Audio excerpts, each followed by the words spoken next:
Good. 1, 2, 3. Ooh. Okay.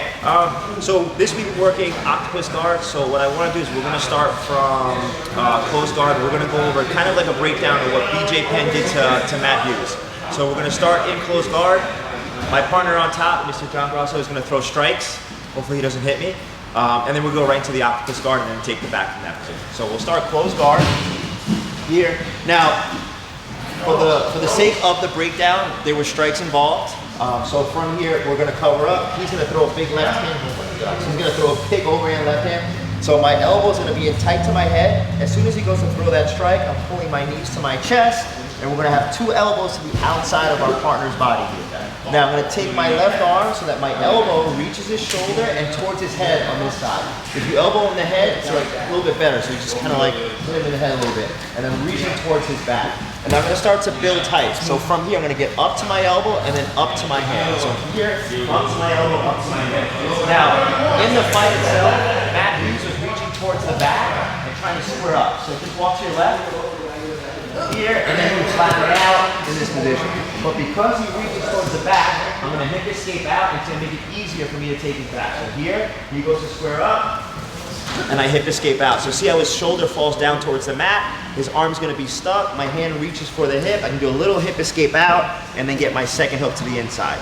I reach for his shoulder, lift, then I can look to sink in the choke from here. Now his arm is trapped, and we get right to his back.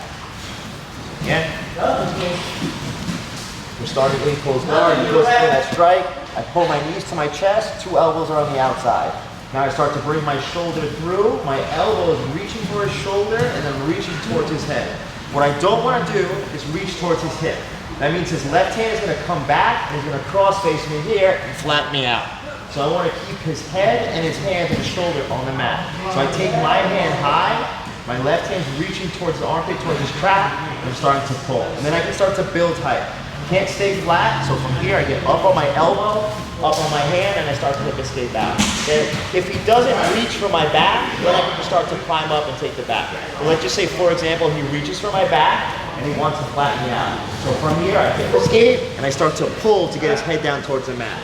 My right hand reaches, I get an underhook on this side, I can take my hand over, climb, and then look to get to his back. One time. And now, for the sake of jiu-jitsu, let's just say there was no strikes involved, we can use a 2-on-1 grip.